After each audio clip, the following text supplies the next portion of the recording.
back at it again with another reaction video. Reacting to This Must Be the Worst Way to Die, top 3 places you can't go. Let's get it. We're going to look at 3 places you can't go and people who went there anyways. But before we get into those stories, if you're a fan of the strange, dark, and mysterious delivered in story format, then you come to the right place because that's all we do, and we upload once a week. So if that's of interest to you, please sneak in to the like button's house in the middle of the night and burn several bags of microwave popcorn. Also, please subscribe to our channel and turn on all notifications so you don't miss any of our weekly uploads. Okay, let's get into today's stories.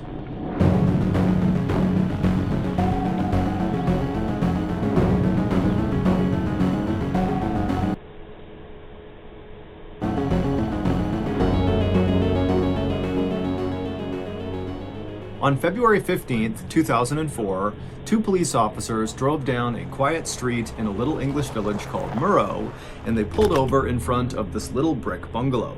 Earlier that day, a neighbor who lived on this street had called the police to report hearing a strange digging sound coming from inside of this bungalow. And so these officers had been sent out to see what the sound was and make sure the occupants of this home were okay. Now, these 2 officers were not particularly worried about the occupants of this house.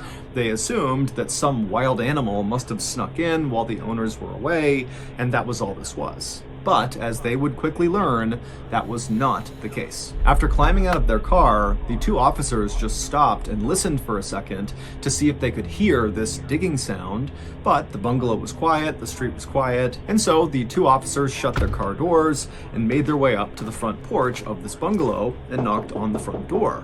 After a few moments, when nobody answered, one of the officers reached down and tried the handle and found it was unlocked. And so he opened the door just a crack and he called out through this opening in the door into the bungalow saying, "Hey, it's police, we're here to check on you." But when no one called back to them, the officer opened the door the rest of the way, and immediately both officers saw there was a huge problem inside of this house. The entire first floor was flooded with several inches of water, and they could hear from somewhere in the back of the property the sound of running water. And so again, both officers called out into this house to try to get the attention of anyone who might be inside. They trying to make a tsunami come through there. They want that house flooded. Probably got some secrets they hiding. Shoot. Side, and when again they were met with silence, the officers walked into the flooded house and began walking straight back towards this running water sound. And eventually, after walking through the living room, they entered this hallway that went right to the back of the property, and as soon as they were in it, they could see there was an open door at the end of the hallway on the left, and it seemed like the running water sound was coming out of that room. And how big this house is? How many rooms it got? If I was a police officer, I wouldn't go in. I would let you go first. And when I hear you hollering, I'm getting out. I'm turning around, getting in the car and speed off. So if you come out running, I'm gonna be waiting for you in the car. If you come out running past me, I'll be already in the car. And so the 2 officers, one by one, sloshed down this hallway to this room. They turned left, looked inside, and what they saw completely shocked them and immediately sprung them into action. 2 months before these officers came to this bungalow and found it flooded with water, the owner of this bungalow, 51-year-old Ronald McClagish, had broken up with his girlfriend. And this breakup was really hard on Ronald. He was already divorced, he was totally broke, he had loads of health issues like bad asthma, he had some liver issues, and just generally he was someone who was kind of physically frail. And so this girl... I thought you were about to say he delirious, went crazy, lost his mind, lost his will to go on, and started going off in the deep end. girlfriend had been one of the very few good things in his life, and now she was gone and he was alone again. And so very quickly after this breakup, Ronald fell into a very dark depression. And so for 6 weeks after they broke up, Ronald, for the most part, just stayed in bed and kind of moped around his bungalow, kind of feeling bad for himself. But then finally, at the end of those first 6 weeks after the breakup, Ronald decided he wanted to get his life back together and just move on. So on February 1st, 2004, so roughly 2 weeks before those two officers would come to his bungalow because of this digging sound, Ronald would wake up feeling determined to start anew. And the first thing he was going to do was purge his bungalow of anything that was his ex-girlfriend's. She left a lot of things behind when they broke up. She had not collected them. And so now they were just kind of sources of pain. And where most of her stuff was inside of Ronald's bungalow was in this closet in one of the bedrooms at the end of the hall. So that morning, Ronald headed down the hall. He turned left into the bedroom. He opened up the closet. He went inside, and with a trash bag in hand, he began rifling through everything in this closet, and anything that was hers, he would take it and put it right into the trash bag. And at some point, when Ronald was almost done pulling the last few things of his girlfriend's out and into the trash bag, from behind him, he heard this strange sound coming from the bedroom. It sounded like wood bending or creaking, but before he could turn around to see what the sound was, the door to the closet he was in slammed shut with incredible force, and suddenly Ronald was trapped inside of this closet in total darkness. Now, Ronald was likely shocked at first, but he would have reached and tried for the handle and found that no matter what he did, he could not open this closet again. And so Ronald began screaming for help and pounding on the door, but nobody came to help him. The closet that Ronald was in was fairly tall, but it was only 2 feet wide by about 2 feet deep, which meant Ronald could only stand inside of this closet. He couldn't sit down, he couldn't bend down, he literally was trapped standing. And Ronald didn't have water, he didn't have food, he knew that no one was going to be checking on him anytime soon, and even though his bungalow was kind of small and shabby, it was built out of brick. And so the likelihood that his calls for help were penetrating outside loud enough that people could hear them and that they would come in and rescue him was pretty slim. And so at some point that evening, Ronald realized he needed to do something different if he was going to get out of this closet. And so above him were a series of pipes across the ceiling. And so he reached up and he grabbed one of them and he broke it off. He was likely thinking that with this pipe, maybe he can burrow a hole in the wall and crawl through to another room, or maybe he can punch a hole in the door and somehow unlock it, or at a minimum, with the metal pipe, smashing it against the wall or the door would be louder than any noise he could make by yelling. However, the second he broke that pipe off the ceiling, something horrible happened. The pipe he broke was a water pipe. And as soon as it was broken, icy cold water began pouring down directly on top of Ronald's head and face. And again, because he can only stand basically in the middle of this closet, he couldn't get out of the way of this water. It was like he was... You telling me you cannot get out of a closet? How big this closet is? Is it one of them closets that you could talk around? Or one of them closets that's built and you just open and you go in, you can't get out? Which one? What kind of closet are you talking about? What kind of closet it is? I want to know. How?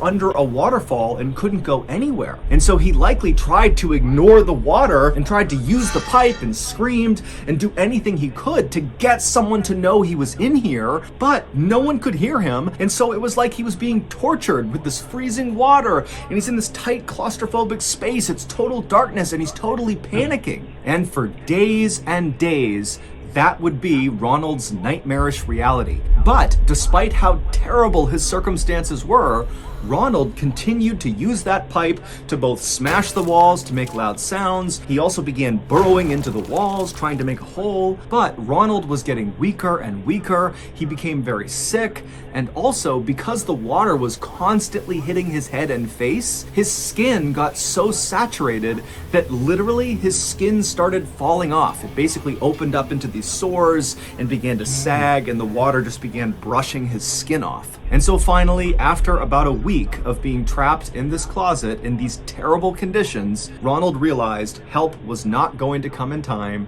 and so he put his pipe down, he kind of slumped up against the wall, and then closed his eyes. Ronald's neighbor, who called the police, actually did hear Ronald using that pipe to try to dig a hole in his wall, and she heard Ronald smashing the pipe on his door, and she must have heard muffled shrieks and yells. But she didn't know what they were and kind of just decided it wasn't her business.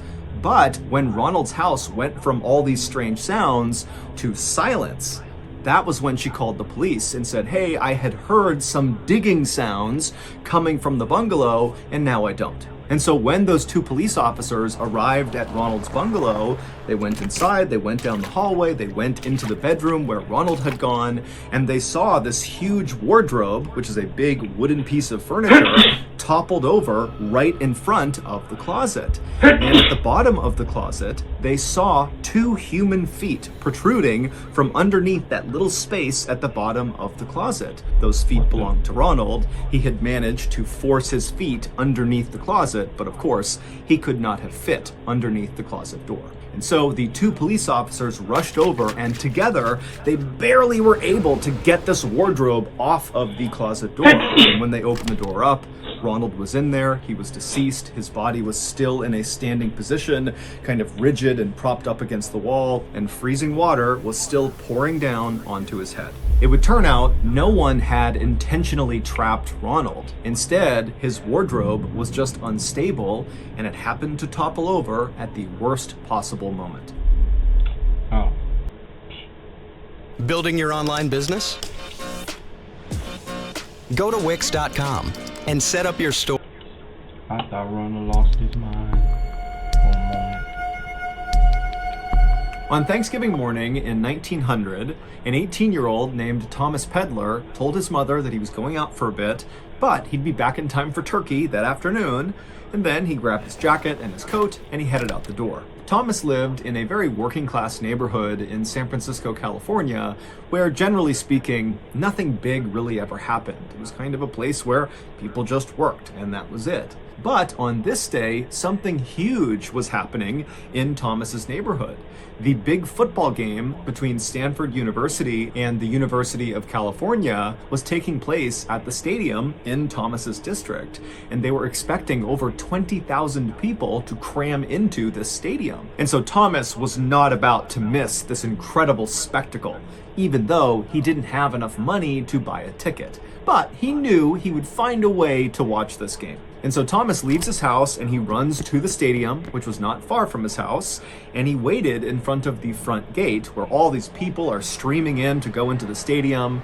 And around 11 a.m., Thomas's very close friend, Charles, who was also a young man, made his way to the front gate. The two met up, and at first, their plan was to try to sneak in with the horde of people that were making their way into the stadium. But even though they were still hours away from the opening kickoff of this big game, it was at 2:30 p.m., the stadium was packed. I mean, there was nowhere to sit, there was nowhere to stand. People that had tickets who were going in are looking around thinking, where are we going to watch this game? And so Thomas and Charles are kind of like, well, what's the point of sneaking in if there's nowhere to watch? And so they decided, okay, we need to find another way to watch this game. And so they began looking around, and they noticed there was a huge fence that lined the perimeter of this stadium. And they saw there was some people kind of climbed up on this fence trying to get a view down onto the field. And pretty quickly, when Thomas and Charles decided they would try to do that too, they saw that all the good spots on this fence were already taken. The spots that were open provided no view onto the field. And so that option as well didn't work. And so Thomas and Charles are frustrated. They're starting to worry that they will not see this big game. But when they walked back over to the front gates of the stadium, they happened to notice across the street was this group of people rushing over to this big white brick factory building,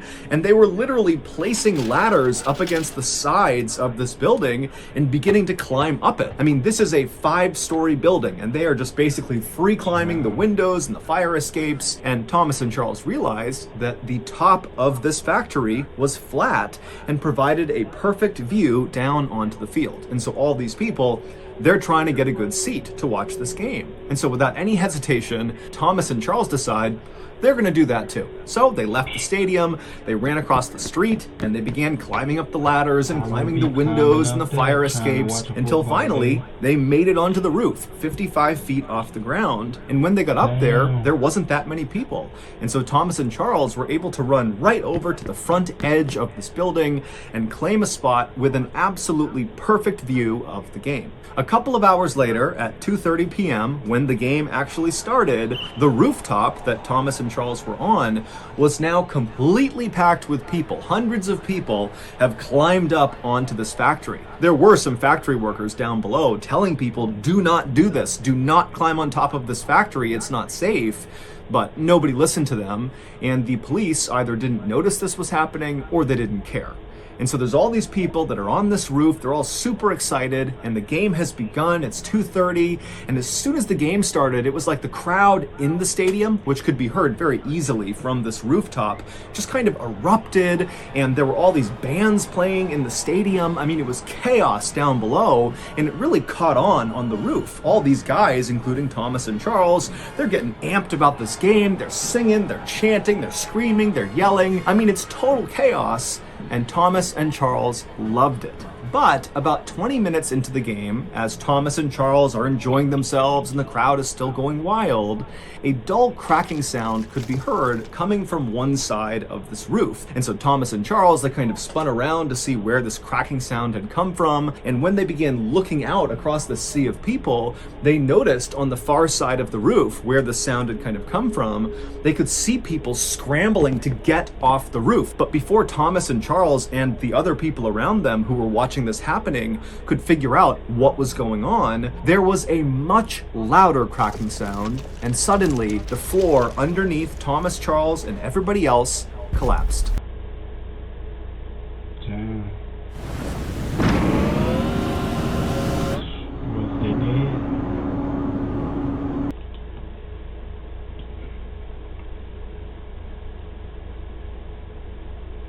And immediately, people on this roof fell all the way to the bottom of this factory, 55 feet below. There weren't loads of floors inside of this factory. Instead, it was basically just one big building, 55 feet high, that housed this brick structure right in the center of the factory that was almost as tall as the entire factory. It was almost like the factory was a shell around this brick, smaller structure right in the middle that was like 40 feet tall. And so after the ceiling collapses, Thomas, he falls, but miraculously, he lands on a wooden beam that stretched across the entire factory, like a support beam, and he grabbed onto it, saving himself from falling all the way down. And so Thomas, he only fell maybe 5 feet, so he was okay, but he didn't have a great grip on this beam. He was holding on, but just barely. And so Thomas, he turns and he's looking around at what's happened below him, and he's hearing people screaming, and he's hearing the sounds of people running around trying to help those who have hit the ground on the bottom. And Thomas immediately begins scanning for Charles, and he finds him. Charles was one of the other fairly lucky people, at least in Thomas's mind, Charles seemed lucky, because instead of falling from the roof all the way to the ground,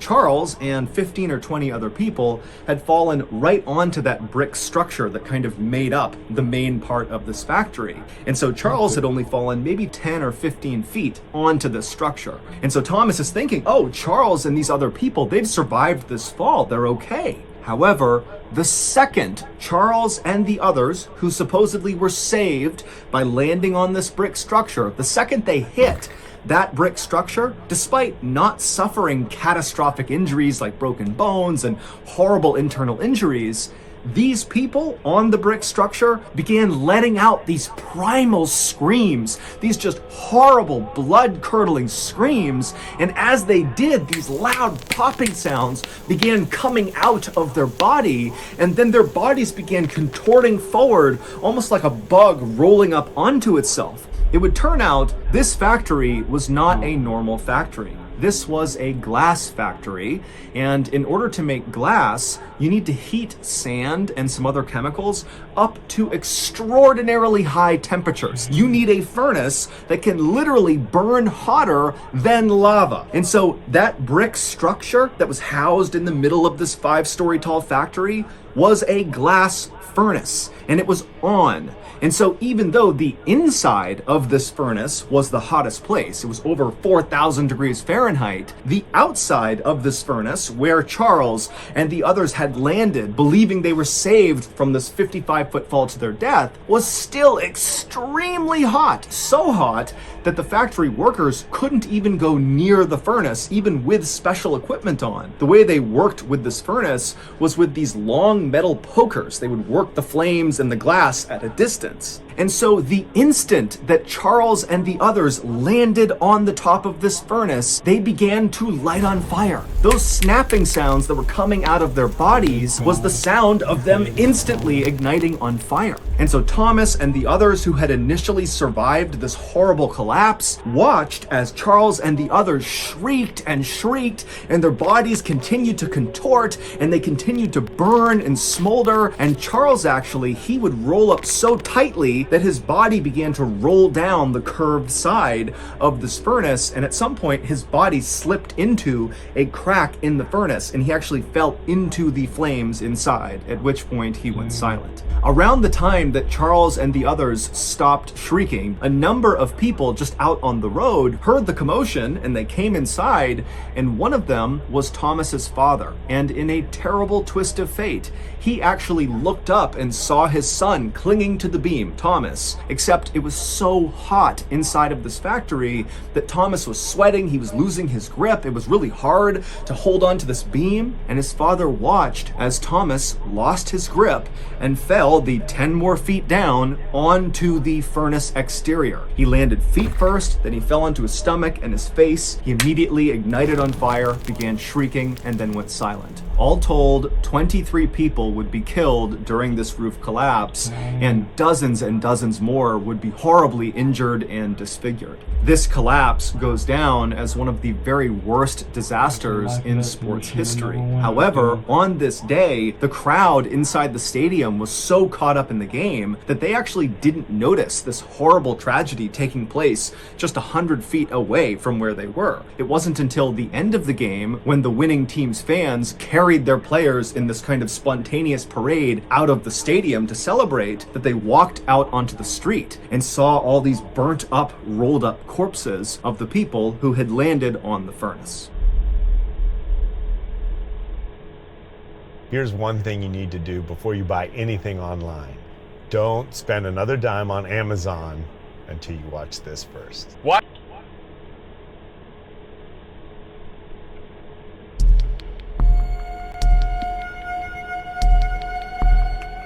In April of 1979, a 69-year-old woman named Monica Myers was appointed mayor of a little village called Betterton in the U.S. state of Maryland. Betterton used to be this very fancy resort town on the water where people from Baltimore and Philadelphia would come there for vacations. They had fancy hotels and restaurants and shops. But by the time Monica became Betterton's mayor, Betterton had kind of gone downhill. People had stopped coming to Betterton, all the hotels shut down or were abandoned or burned down. The summer homes of the rich people from the big cities, those got sold off. And down at the beach, all these glamorous boardwalks literally just kind of crumbled into the sea, and in their place were all these shanty towns where homeless people set up their camps. But Monica had grown up in Betterton, and so she really loved the town and wanted to improve it.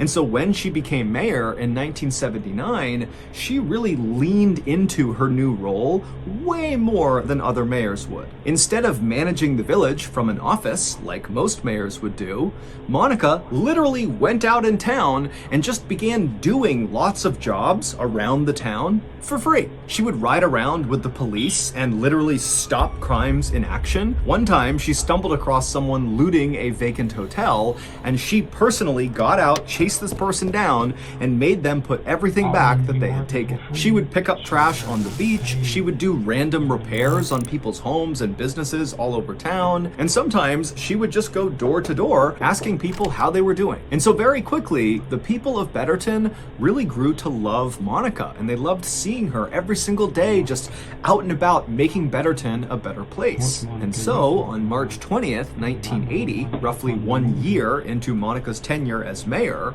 it was immediately noticeable to the people of Betterton when Monica was nowhere to be seen. That day, she did not go to the police station in the morning like she normally did. She was not seen at the beach doing her trash pickup, and she didn't knock on anybody's door. And so by mid-morning that day, the people of Betterton, all 120 of them, were basically out in force looking for Monica. And at 11:30 a.m., the police in Betterton got a call about Monica. It was this guy who was totally panicked. He could barely make a sentence, and he basically just told the police, "You gotta get here now." And so the police hopped in their cars and they sped to the address this guy gave them.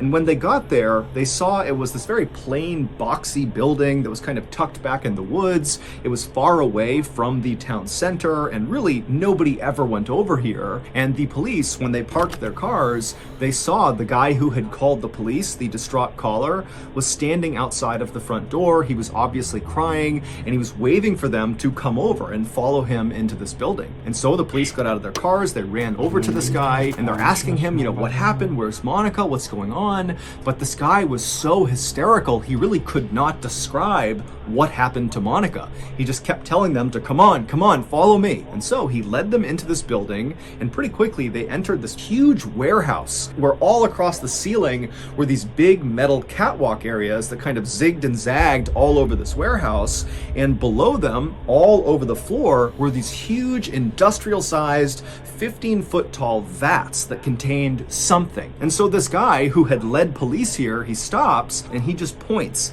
at the nearest vat. And so the police, picking up his cue, begin walking towards this vat. And as they got closer and closer, they were hit with this horrible smell that made them gag and cough. And before long, they had to stop and kind of compose themselves. The smell was so bad. It would turn out this building that was kind of removed from the town center of Betterton was Betterton's sewage treatment plant. And that morning, Monica had gone to the treatment plant to help clean some of these 15-foot tall industrial-sized vats that contained human waste. She had done this enough times that when she was here, she did not need any supervision.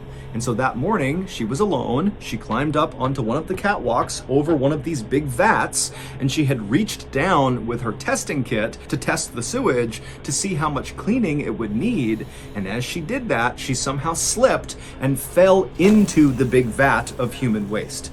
Now, she would not have immediately gone under. It was not like a liquid. It was more like clay or really thick mud, where at first she would have kind of been laying on top of the sewage. But as soon as she tried to move to get out of the sewage would have functioned more like quicksand, where as soon as a part of her body went under the surface, it would not come up again. And so after the police composed themselves, they climbed up onto the catwalk and they looked down and they saw Monica, who was face down, partially submerged inside of this vat, and she was deceased. Her autopsy would reveal that she died of drowning, which means she literally inhaled human waste. Ew.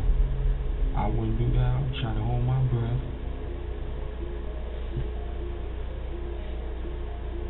$250,000. That's how much you all contributed to Dave Hartsock's GoFundMe page after we covered his story last week on our YouTube channel. Dave is the heroic skydiver who sacrificed his body to save his student. Now, because of that, Dave is totally paralyzed and fully dependent on his